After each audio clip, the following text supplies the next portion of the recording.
Señor. Mis hermanos, esa es nuestra oración, que podamos en su palabra verlo a Él, no a mí, sino a Él.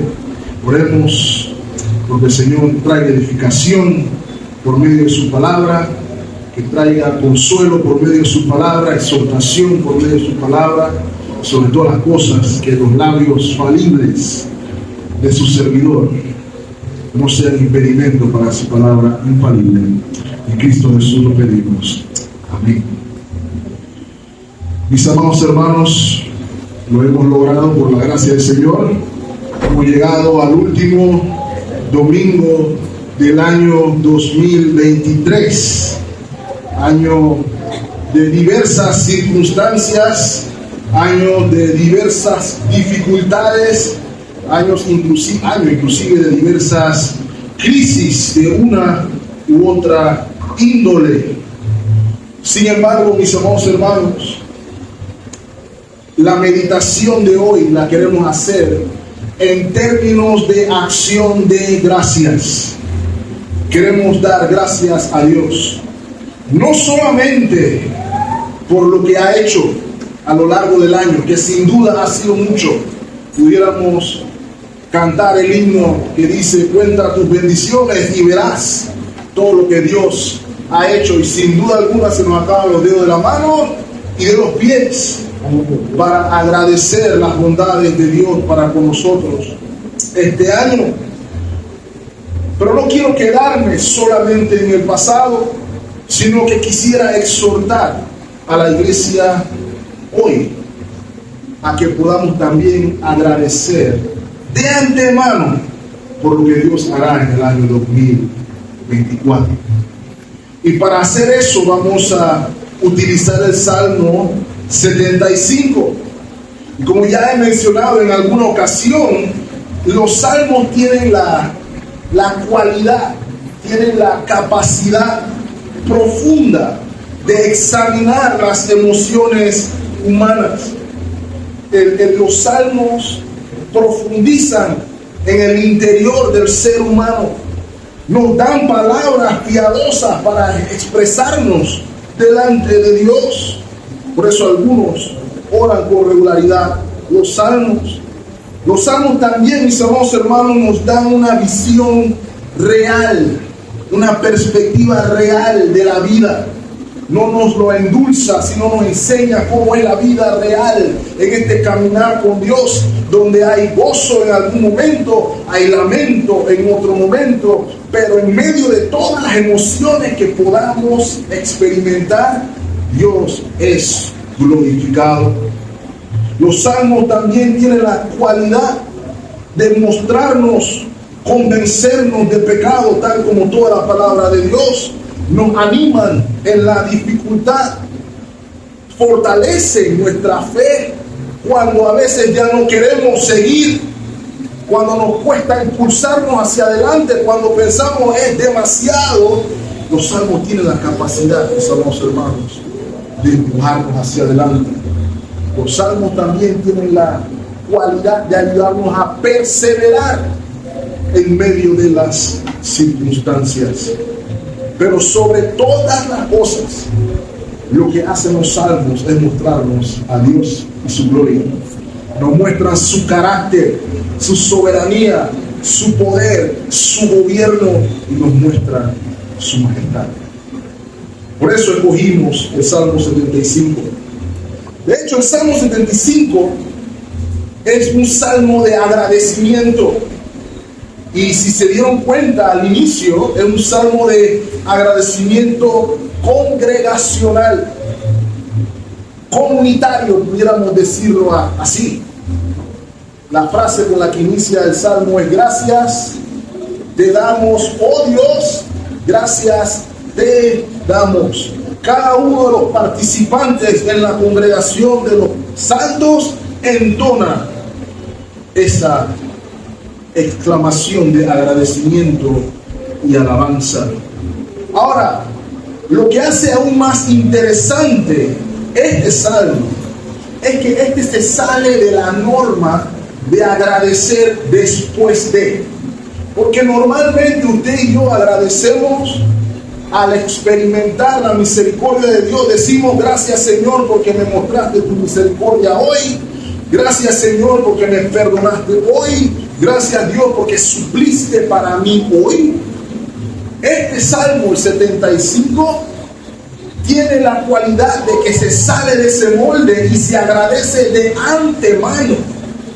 Algo que se anticipa, algo que se espera.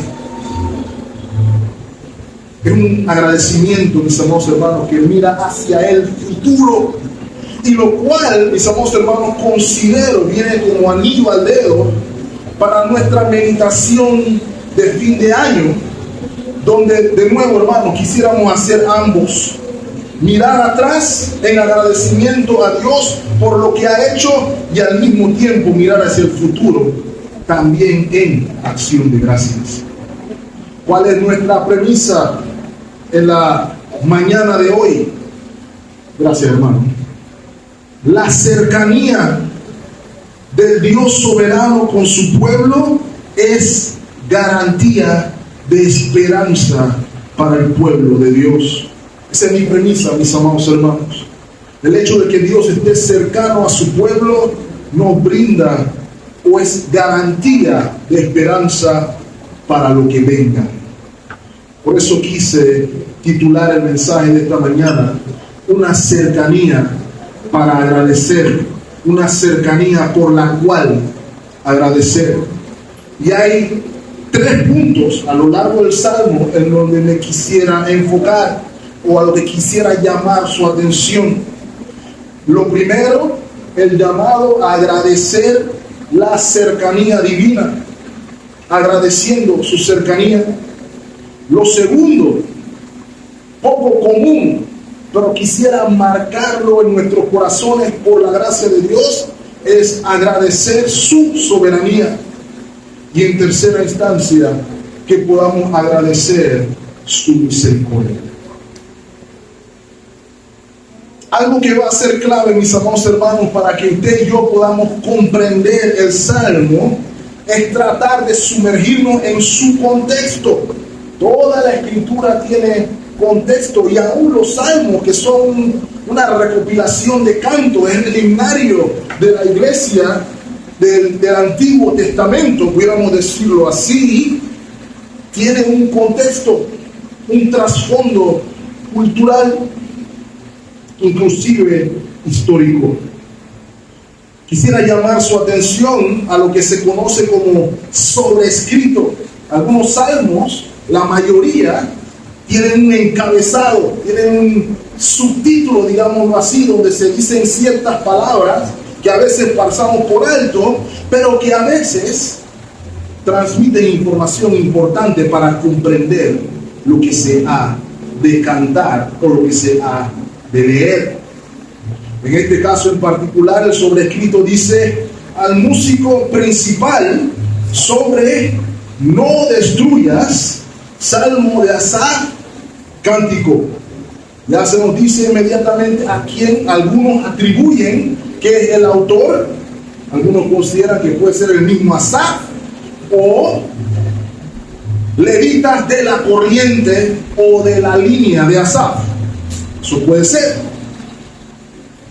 Se nos dice también que es un cántico, que esto la iglesia lo cantaba, o el pueblo de Dios reunido en el templo lo cantaba en ciertas ocasiones en particular. Y las instrucciones van al músico principal. El músico principal es el director del coro del templo. Él es el que preparaba al coro, a los cantantes, a los músicos, y dirigía el canto de los salmos en los servicios al templo. Solo me queda una frase, ¿cierto? La frase que dice sobre no destruyas. Esa frase, mis amados hermanos, es considerada en primera instancia un tono musical particular. Es un tono, es una tonada particular que el instructor o el director del coro debía tocar para cantar este salmo. Pero este salmo o ese título usted lo va a encontrar, creo que es fundamental que lo veamos, en 4 salmos solamente. Usted lo va a encontrar en el Salmo 57, lo va a encontrar en el Salmo 58, lo va a encontrar en el Salmo 59 y desde luego en el Salmo 75. ¿Qué tienen en común esos 4 salmos? Lo que tienen en común es un peligro inminente, una situación de crisis ineludible o aparentemente ineludible. Tienen en mente tiempos de angustia, tienen en mente tiempos de sufrimiento, y es la premisa en estos 4 salmos. En el caso del rey David, por ejemplo, en el Salmo 57, ese peligro inminente tenía el rostro y el nombre del rey Saúl. Y en el caso del Salmo que vemos hoy, es muy probable que la crisis en cuestión sea la invasión de los babilonios y la destrucción del templo de Jerusalén y la cautividad o el exilio, digámoslo así. ¿Ok? Recuerden, hermanos, a causa del pecado y la sordera espiritual del pueblo de Dios, Dios obró en juicio, y ese juicio resultó en tiempo de incertidumbre, sufrimiento y de crisis para el pueblo de Dios. Sin embargo, hermanos, y aquí es donde quiero llamar su atención, aún con este panorama incierto, el pueblo de Dios está anticipando la obra de Dios en favor de su pueblo. Es un canto de adoración en medio o anticipando una circunstancia adversa. La certeza de saber que Dios está en medio de su pueblo, sin importar qué.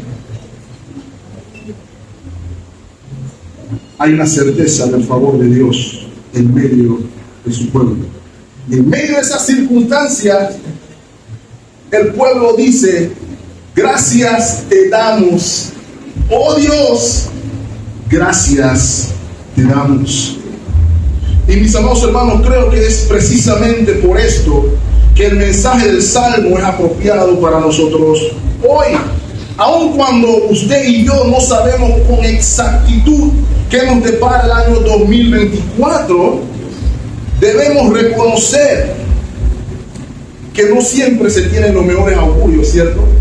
Algunos noticieros y programas de opinión anuncian un 2024 difícil desde el punto de vista económico. Algunos lo anuncian desde el punto de vista ambiental. En algunos lados se está hablando de que probablemente salga otra cepa del COVID dando vuelta por ahí.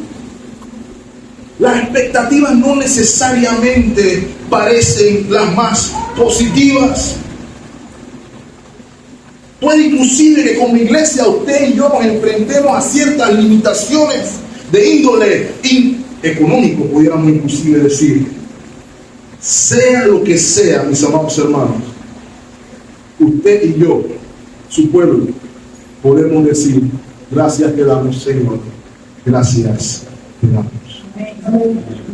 La razón por la que esto es posible, y espero que aprendamos y seamos recordados, es que el mundo entero es del Padre, como dice el himno, que el mundo se encuentra bajo la voluntad soberana de Dios, y la iglesia, su pueblo, es sostenida precisamente por la voluntad soberana de Dios, sin importar la oposición.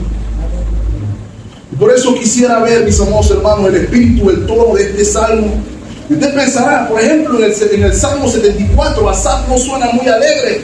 Asaf suena más triste, suena más abatido, porque el panorama se ve tenebroso. En el Salmo 73, Asaf también aparece frustrado porque ve prosperar al impío. Pero en el Salmo 75 es el mismo Asaf diciendo: gracias te damos, Señor, gracias te damos. Cambia algo, hay un tono más positivo. ¿Y en qué se fundamenta, mis amados hermanos?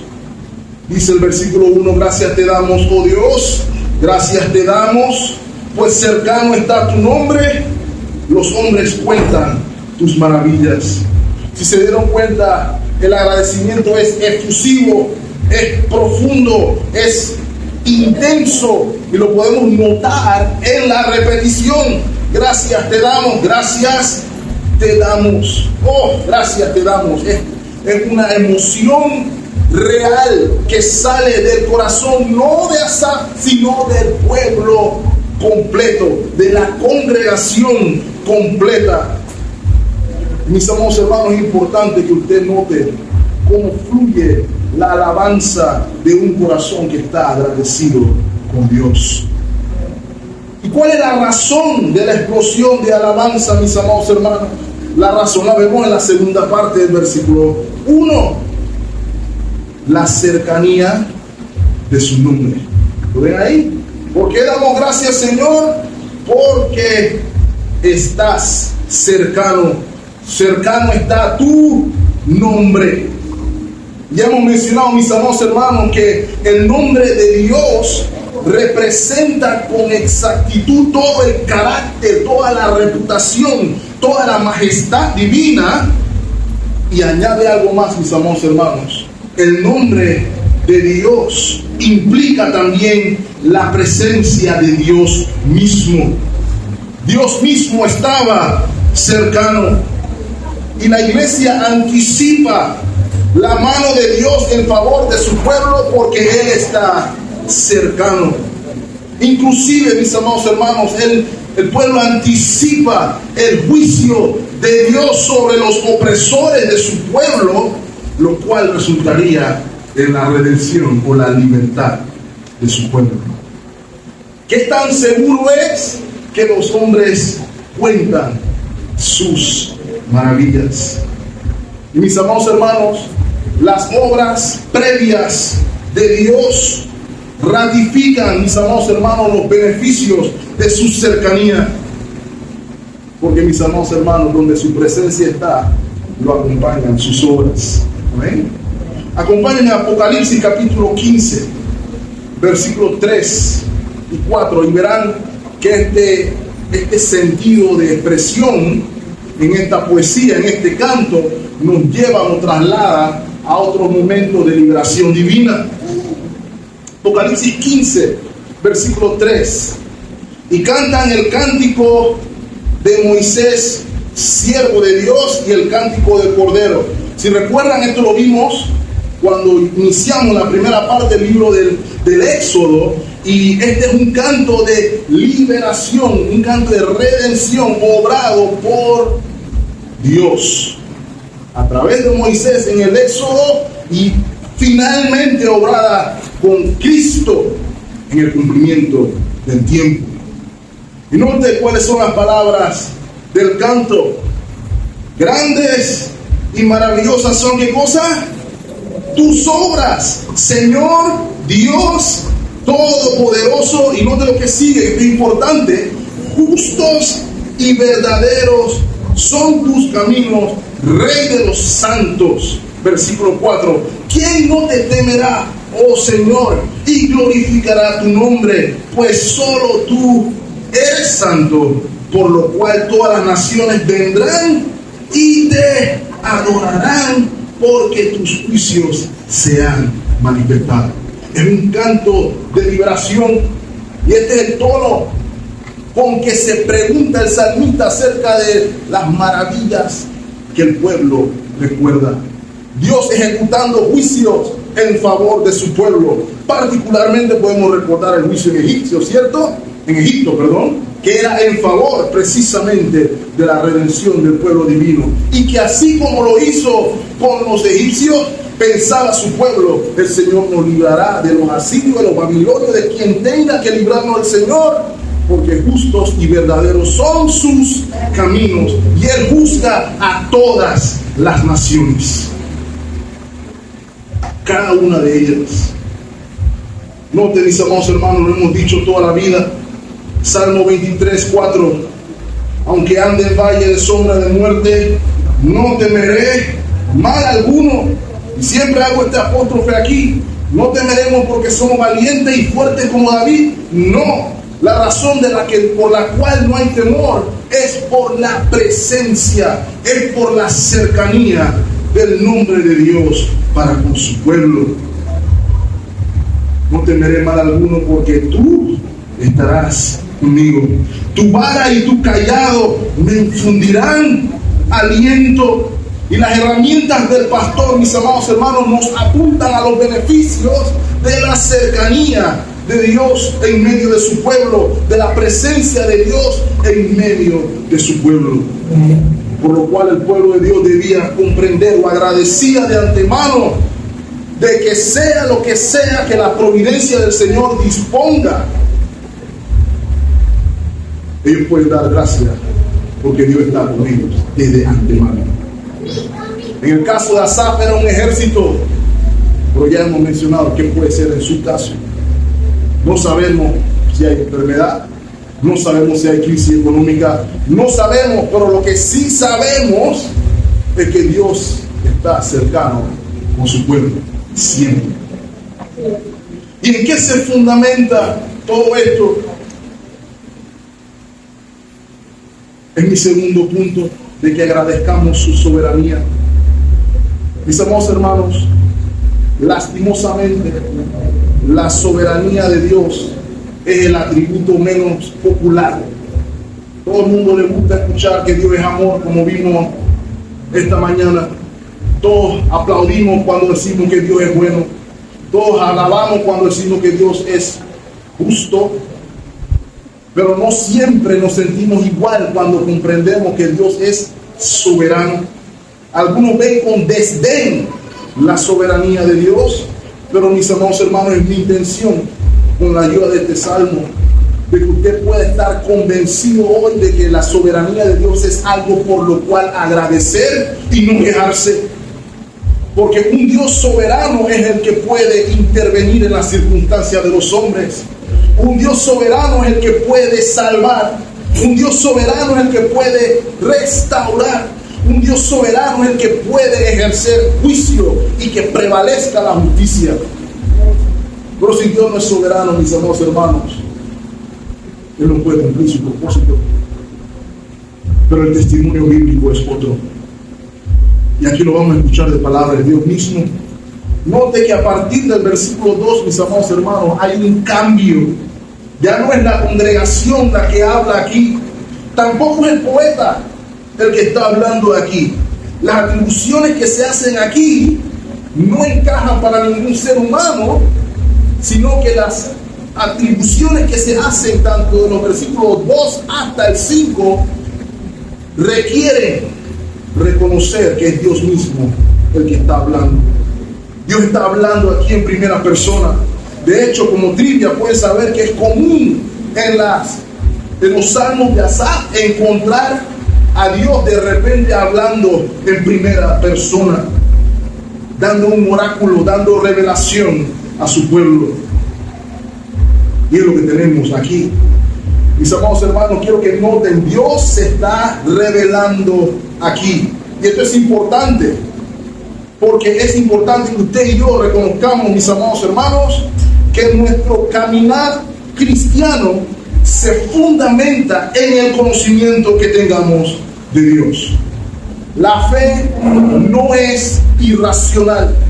La fe puede ser ciega, pero no es irracional. Se fundamenta en el conocimiento de quién es Dios y cuál es su obra. Y mis amados hermanos, usted y yo solamente podemos conocer al Señor, su carácter y sus atributos por medio de la revelación especial, por medio de su palabra, la que tiene entre sus dedos. Su palabra es la que nos revela quién es Él, nos habla de Él. Jeremías 9:24, en esta misma línea, mis amados hermanos, recuerden algo: alábese en esto el que se hubiere de alabar, dice el Señor, en entenderme y en conocerme, dice Jeremías 9:24, que yo soy Jehová, que hago misericordia, atributo divino, juicio, atributo divino, justicia, atributo divino en la tierra. Y note, porque estas cosas quiero, dice el Señor. Y Él hace estas cosas, según dice Jeremías, porque Él quiere. ¿Sabe por qué lo puede hacer? Porque Él es soberano. Amén. La vida eterna es conocer a Dios, mis amados hermanos, dice Juan 17. Es importante que conozcamos a Dios. De hecho, es una de las señales fundamentales del nuevo pacto. Jeremías 31:34 dice: y no enseñará más ninguno a su prójimo, ni ninguno a su hermano, diciendo, conoce a Jehová, porque algunos, todos me conocerán, desde el más pequeño de ellos hasta el más grande, dice Jehová. ¿Y cómo lo conoceremos? Porque perdonaré la maldad de ellos y no me acordaré más de su pecado. Si hay una razón por la que el pueblo de Dios puede estar confiado, si hay una razón por la cual usted y yo podemos decir gracias, Señor, te damos, es porque conocemos a nuestro Señor, porque sabemos lo que es Él, sabemos quién es Él y somos testigos de lo que ya ha hecho en medio de nosotros. Note lo que dice el Señor, Salmo 75:2. Note las palabras, los verbos y los tiempos. Al tiempo que señalare, yo juzgaré rectamente. Se arruinaban la tierra y sus moradores, yo sostengo sus columnas. Selah. Voy a hacer una pausa ahí en el versículo 3. Ahora, hermanos, para que vayamos también aprendiendo con respecto a los salmos, la palabra Selah es una notación musical, y la intención de la notación musical es indicar intensidad o elevar la intensidad. La palabra Selah significa precisamente elevar. ¿Ok? Hay un tono más fuerte en la estrofa que se va a entrar, pero también significa elevar nuestras mentes para reflexionar en lo que se está diciendo aquí. Cada vez que usted sea Selah, vea un Selah en su lectura, su devocional, es el Espíritu Santo diciendo, marínate ese argumento un poquito más en tu cerebro antes de seguir. Esa es la idea. ¿Ok? ¿Qué nos está diciendo entonces el Señor? Por lo menos en estos dos versículos, versículos 2 y 3, nos está diciendo al menos tres cosas. La primera es que Él es soberano. Note lo que está diciendo ahí con respecto al juicio. En el tiempo que señalará quién. Dios señalará el tiempo en el que juzgará rectamente, con juicio justo. No habrá injusticia en el juicio de Dios. Y ahora, hermanos, de nuevo, Él es capaz de ejercer lo que ha dicho que hará, porque como todopoderoso, omnipotente, Él es soberano verdaderamente, en el sentido literal de la palabra. Se lo puedo poner más bonito. En pocas palabras, significa que Dios hace lo que quiere, con quien quiere, cuando quiere y donde quiere. Eso es lo que en términos generales significa que Dios es soberano. Lo primero que se nos ratifica aquí, Él entrará en acción cuando Él considere que necesita entrar en acción para el cumplimiento de su propósito. Y esto es importante saberlo, hermano, porque de hecho el Salmo 74, Asaf se pregunta: ¿hasta cuándo, Señor? ¿Hasta cuándo vamos a pasar este páramo? ¿Hasta cuándo vamos a vivir esta circunstancia? ¿No nos pasa eso a nosotros también? Señor, ¿hasta cuándo vamos a estar así? ¿Hasta cuándo vamos a estar con tantas carencias? ¿Hasta cuándo, Señor? Y hoy vamos a ver, independientemente de lo que usted crea, será hasta que el Señor diga que será. Ese es el punto. Primero. Lo segundo que observamos es que nada se le escapa a su control soberano. Nada. ¿Ok? Mire lo que dice el versículo siguiente. Aun cuando se arruinara la tierra, dice allí. La palabra que se traduce ahí arruinar significa literalmente derretida la tierra, se deshace la tierra. Dice el Señor que Él la sostiene como columna. Aun cuando yo vea el mundo convulso, aun cuando yo vea las circunstancias un poco difíciles, aun cuando yo no entienda lo que veo, ahí es cuando muchos dudosos comienzan a decir: ¿dónde está Dios en medio de esto? ¿Dónde está Dios cuando está pasando todo esto? Miren lo que hizo la iglesia tal, miren lo que está haciendo el gobierno tal. Y algunos de nosotros, debo decirlo así, mis amados hermanos, con corazón en la mano, andamos con temor. ¿Qué pasa si se instaura la Agenda 2030? ¿Qué pasa si se instaura el nuevo orden mundial? Mi intención es recordar, mis amados hermanos, Señor está en su trono, independientemente de cómo se vea todo aquí abajo, mis amados hermanos. Él es soberano y nada se escapa de su control soberano. Y es por eso que el salmista puede decir junto con la congregación: gracias te damos, Señor, gracias te damos. Nada se escapa, Él lo sostiene todo. Y por ende, tampoco nadie se escapa de su justo juicio. ¿Qué es lo tercero que se nos muestra aquí? Él es juez recto. Él es juez de todas las cosas. Lo que se nos está diciendo aquí, mis amados hermanos, es que el injusto, el impío, el insensato, como dice aquí también, será juzgado por Dios. Ese juicio significa que hay reprobación por parte de Dios y consecuentemente hay también condenación. Y esa condenación del injusto iba a representar la libertad de los justos. El juicio de Dios, mis amados hermanos, es ineludible. Y quiero ratificar, hermanos, que el juicio que vemos aquí no se refiere solamente al juicio final. Vamos a hablar del juicio final, pero algunos pensamos que Dios está pasivo en el mundo, pero Dios está ejerciendo sus juicios aún hoy. ¿Y sabe cómo lo vemos, hermanos? Por sus obras de providencia. La historia de la humanidad lo atestigua. Vemos el juicio de Dios en todos los niveles de la vida, a nivel individual, a nivel congregacional, inclusive lo podemos ver a nivel nacional. El juicio de Dios se ve juzgando pecadores, vindicando a los justos. Todo se ve porque Dios está juzgando al mundo hoy. Hoy lo está haciendo. Mis amados hermanos, en virtud de eso, como Él es soberano, como Él gobierna por medio de su providencia en todas las áreas de la existencia humana, a Él podemos orar, sabiendo que Él sostiene la tierra y a los moradores de la misma. Hay una razón por la cual podemos orar por nuestros gobernantes, porque Dios es soberano.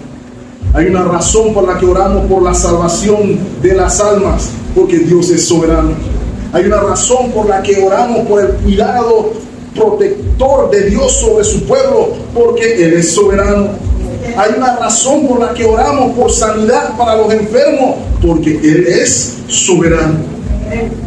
De modo, mis amados hermanos, que el Salmo nos recuerda que hay mucho por lo que agradecer a Dios de antemano, porque sabemos que Él es soberano. ¿Sabe qué es lo tercero que debemos agradecer también? Debemos agradecer su misericordia. Porque hay una tercera declaración aquí que es importante que observemos, hermanos. Versículo 4. Dije a los insensatos: no os infatuéis, y a los impíos: no os enorgullezcáis. Versículo 5. No hagáis alarde de vuestro poder, no habléis con cerviz erguida. Ahora, hermanos, ¿Qué es lo que está haciendo el Señor aquí? Algo que Él no tenía que hacer. Aquí vemos misericordia del Señor. ¿Sabe por qué vemos misericordia del Señor? Porque Él no derrama sus juicios instantáneamente, aun cuando podría hacerlo, ¿cierto? Por aquí vemos que el Señor da una advertencia. Dije a los insensatos, no os infatuéis. Y no, hermanos, un insensato es quien constantemente en la Escritura también se llama necio, una persona que rechaza o que se revela contra la sabiduría divina. Eso es lo que la Escritura llama un necio. Los necios desprecian, dice el salmista, la corrección y la enseñanza. A las personas así les dice el Señor, no se enorgullezcan. Es el mismo principio que se ve en el punto 5, versículo 5. No hagáis alarde de vuestro poder. No habléis con cerviz herida. Hay una palabra interesante, hermano. Esa palabra que su Reina Valera traduce poder es la palabra literal, es cuerno. No levanten su cuerno. Pero la traducción que hace la Reina Valera es apropiada, porque en el lenguaje bíblico, como usted verá tanto en Apocalipsis como en algún otro salmo, la palabra cuerno representa poder, fuerza. Y en este caso particular, la imagen que se nos pinta es la de un buey con sus cuernos elevados en amenaza. ¿Okay? Esa es la actitud que se está señalando aquí. Lo que el Señor está haciendo es un llamado a la humildad, es un llamado al arrepentimiento. ¿Sabe qué está haciendo? Está precisamente el Señor advirtiendo en contra del orgullo, la arrogancia y de la obstinación que es pecaminosa. Ahora, hermano, yo sé que es fácil decir eso por los impíos del mundo, pero también es importante recordar que hay momentos en que el pueblo de Dios se conduce como pueblo de dura cerviz. Y es importante recordar que el llamado del Señor es a la humildad. De lo que trata precisamente todo este salmo es de que Dios atiende al humilde y al altivo. No solamente en este salmo veremos que lo mira de lejos, sino que juzga al que es altivo. Es un llamado, mis amados hermanos, en contra de estas actitudes. Es un llamado misericordioso, porque el Señor no tenía que advertir a nadie, sino que lo hace directamente. Si no me creen, mire lo que dice el versículo 6. Porque ni de oriente, ni de occidente, ni del desierto viene el enaltecimiento. Esa parte es muy importante. Versículo 7. Mas Dios es el juez. A este humilla y a aquel enaltece. Y ahí no hay que comprender, hermano. Así es como se ve el juicio de Dios actualmente. ¿Cómo se ve el juicio de Dios? En que a unos humilla y que a otros enaltece. Es importante que podamos recordar, mis amados hermanos. Lo primero que quiero que vean es que Dios exalta o Dios humilla. Les mencioné, mis amados hermanos, que Dios juzga a su pueblo. Él levanta por diversas razones, todas conforme para su gloria. Él puede levantar a alguien para ser instrumento de juicio para otra persona. Él puede humillar a alguien para juzgar por su pecado. Puede humillar a alguien para darle una lección también. Pero creo que puedo mostrárselo gráficamente, pero más elaboradamente. Piense conmigo un momento. El Señor levanta en Abraham al pueblo de Israel. Dios exaltó al pueblo de Israel, hizo que fuera una gran nación y los envió a Canaán a juzgar a todas las naciones que estaban en Canaán. Y así fue. Entraron a la tierra y juzgaron a las naciones que estaban allí. Pero Israel fue exaltado y luego tuvo que ser humillado. ¿Y a quién levantó primero para humillar a los israelitas? En este caso que me refiero particularmente a los asirios. Y los asirios humillaron a los israelitas. Y después, quiere decir que el Señor levantó a los asirios para humillar a los israelitas. Y luego levantó a los babilonios para humillar a los asirios. Esa es la premisa. Dios al que quiere exalta y Dios al que quiere humilla, todo conforme a sus santos y divinos propósitos. Dios gobierna soberanamente. Voy a llamar su atención a Lucas capítulo 1, donde se cita el Magnificat, para que vean el contraste que el Salmo trata de establecer.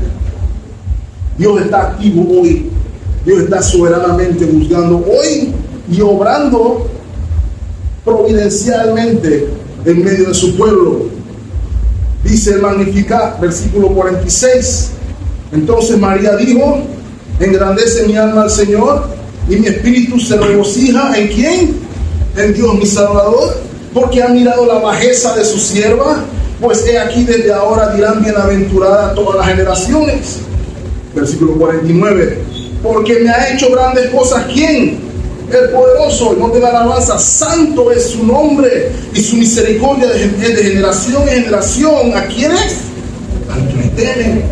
Hizo proezas, de nuevo están las obras, con su brazo esparció a quienes en el pensamiento de sus corazones. Versículo 52, ¿qué hizo también? Quitó de los tronos a quienes, a los poderosos, y en contraste, ¿qué hizo?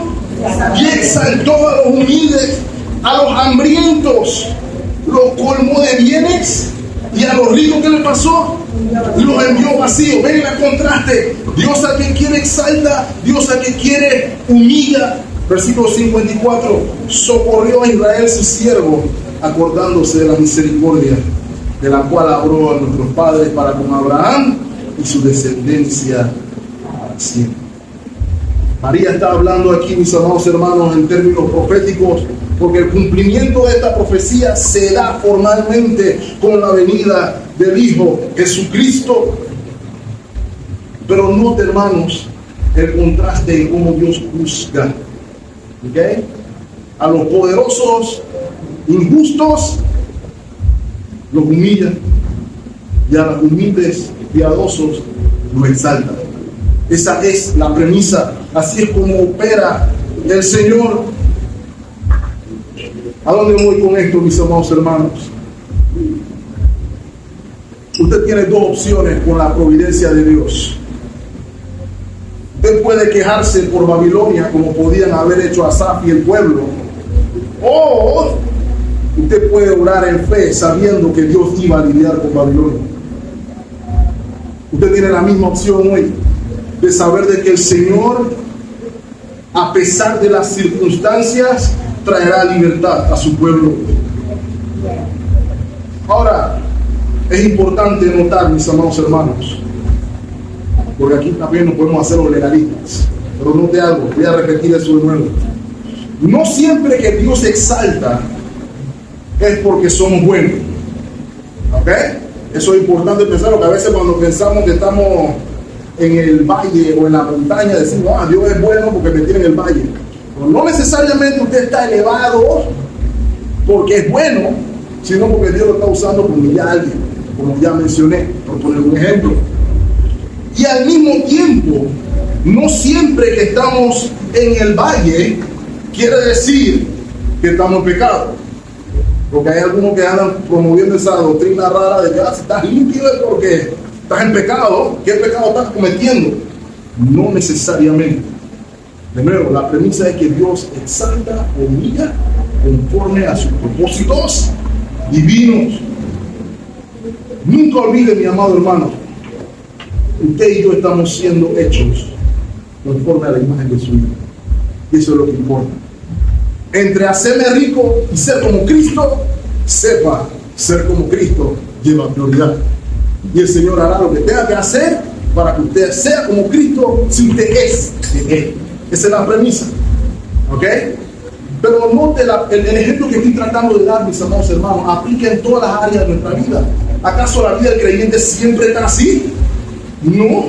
Usted podrá acordarse o concordar conmigo en que a veces estamos así, a veces estamos así, a veces podemos ir así y a veces podemos caer aún más.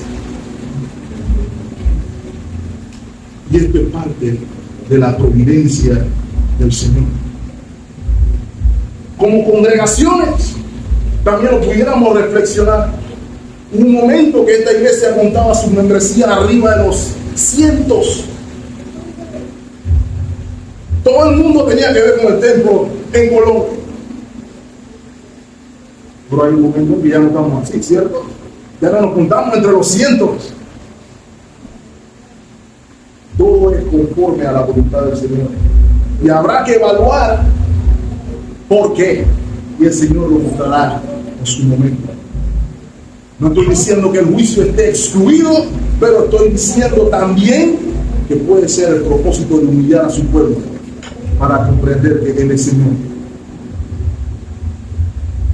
El Señor hace providencialmente lo que tiene que hacer. El punto es, mis amados hermanos, es que nuestras circunstancias nos deben hacer ver a quien levanta y a quien humilla, y que todo lo que Él hace está dentro de su santo propósito para su gloria siempre, independientemente de cuál sea mi circunstancia. Quisiera tomar los últimos minutos para que podamos, dentro del agradecimiento de su misericordia, ver lo amplio de la misma, porque el texto aquí nos enseña, mis amados hermanos, que nadie escapa del juicio divino. Nadie lo puede eludir. Si rechazamos la misericordia de Dios, aquella donde el Señor dice a los injustos, no se eleven, no se ensoberbezcan. Si rechazamos la advertencia de Dios, si nos hacemos arrogantes, si nos hacemos soberbios, quiero que sepan, mis amados hermanos, en el tiempo determinado, el juicio de Dios nos alcanzará. Recuerden lo que dice el Señor en el versículo 2. El tiempo lo he determinado yo para juzgar rectamente. Nadie elude el juicio divino. Miren lo que dice el versículo 8, porque lo plantea en un escenario bastante fuerte, mis amados hermanos. Note lo que dice ahí. Porque el cáliz está en la mano de ¿quién? Y note lo que dice ahí. Y el vino está fermentado, lleno de mistura, y él derrama del mismo hasta el fondo, lo apurarán y lo beberán. ¿Quién es? Todos los impíos de la tierra. Mis amados hermanos, ese lenguaje poético, por las palabras que están ahí, son fuertísimas. Piénselo por un momento, mis amados hermanos.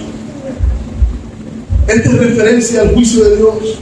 Cuando se habla de cáliz en la palabra de Dios, es un trago de la ira de Dios. Lo que se me está diciendo aquí es que hay un trago fuerte, vino fermentado con mistura, para ponerle un poquito más de sazón, que lo va a hacer tragar el Señor al injusto. Y ratifico, hermanos, el trago fuerte aquí es la justicia de Dios, la ira de Dios. Mire, por ejemplo, Isaías 51, 17. Despierta, despierta, levántate, Jerusalén, que bebiste de la mano de Jehová. ¿Qué cosa? El cáliz de su amor, el cáliz de su ira, porque el cáliz de aturdimiento bebiste hasta los sedimentos. Otro texto que me gustaría que viera, mi amado hermano, Apocalipsis 14, versículo 8. Aquí se nos describe todavía un poquito más vívido. Otro ángel subió diciendo: ha caído Babilonia, de referencia al juicio final, la gran ciudad, porque ha hecho beber ¿a quiénes? a todas las naciones el vino de su amor. No, el vino del furor de su fornicación. Versículo 9. Y el tercer ángel lo siguió diciendo a gran voz: si alguno adora a la bestia a su imagen y recibe la marca de su frente en su mano. Versículo 10. Él también beberá el vino de la ira de Dios, que ha sido vaciado puro en el cáliz de su ira, y será atormentado con fuego y azufre delante de los santos ángeles y del poder. Y quiero ratificar con esto, mis hermanos, el juicio de Dios es ineludible. Y cierto, mis hermanos, podemos hacer y decir, bueno, ser como impío. Yo estoy aquí en la iglesia, cool, como dicen los pelados. Pero hago la pregunta: ¿estás cool en la iglesia viviendo una doble vida? ¿Estás cool en la iglesia siendo hipócrita? ¿Estás cool en la iglesia pensando que engañaste a tu esposa o a tu esposo? ¿Estás cool en la iglesia pensando que Dios no ve? Sepa, mi amado hermano, que es imposible engañar al Señor.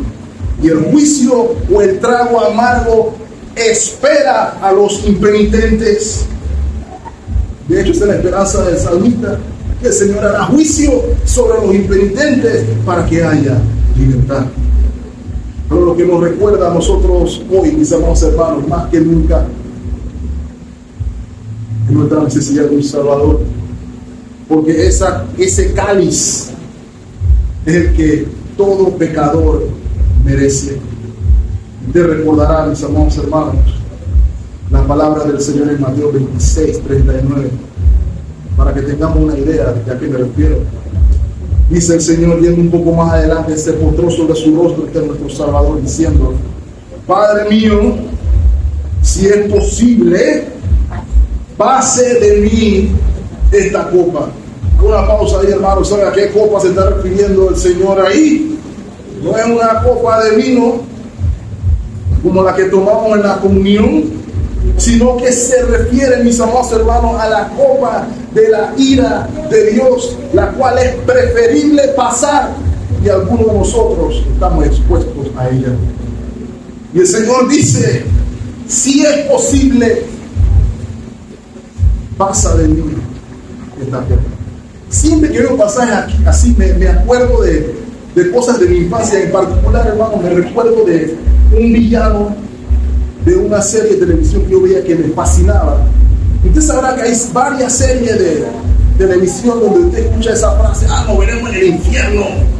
Y lo dice con una trivialidad: nos veremos en el infierno. Pero, hermanos, ese es un trago que nadie quiere tomar. Nadie quiere tomar, o nadie debe querer tomar ese trago, mis amados hermanos. Cristo lo bebió por usted y Cristo lo bebió por mí. Los babilonios tomarían el trago. Quiero recordarle esto, hermano, porque nosotros vemos el mundo.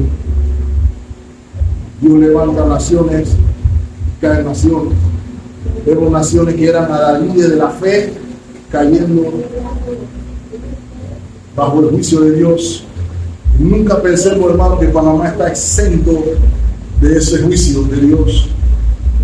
Y si en Panamá tendremos que tomar el trago, tendremos que tomarlo también, recordando, mis amados hermanos, que en el caso de los creyentes el trago es más que nada formativo, purificador para el creyente, no condenatorio.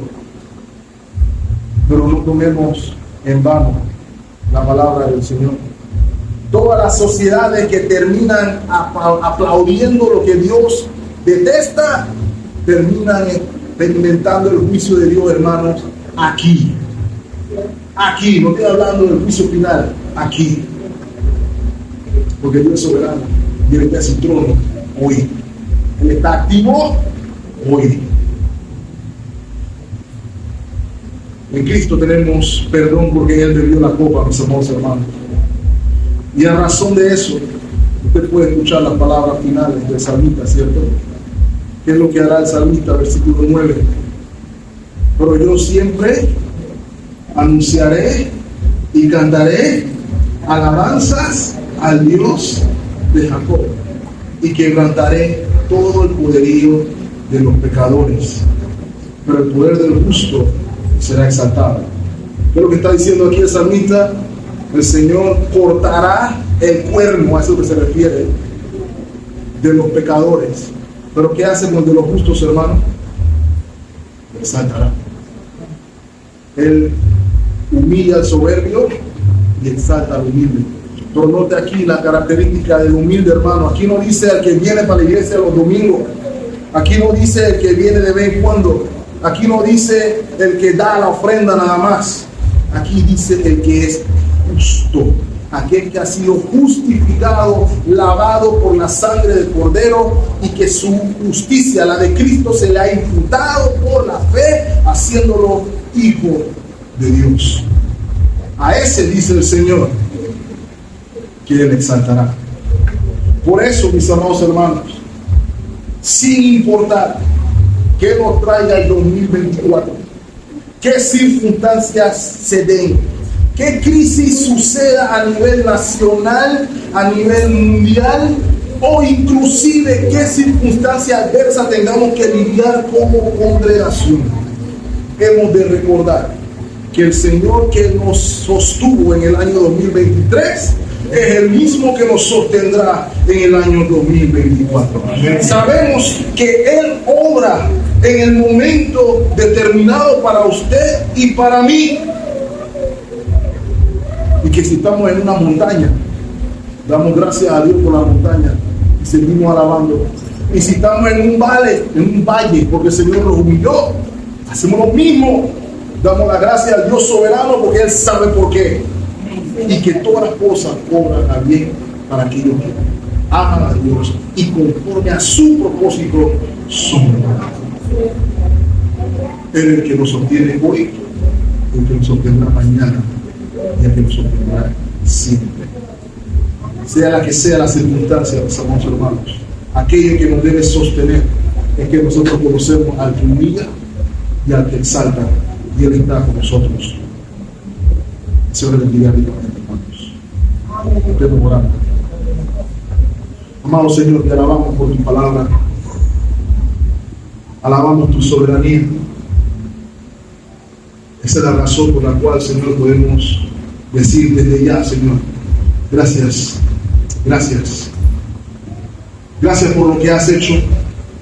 Gracias por lo que vas a hacer en medio de tu pueblo. Ayúdanos, Señor, te pedimos a depender de ti.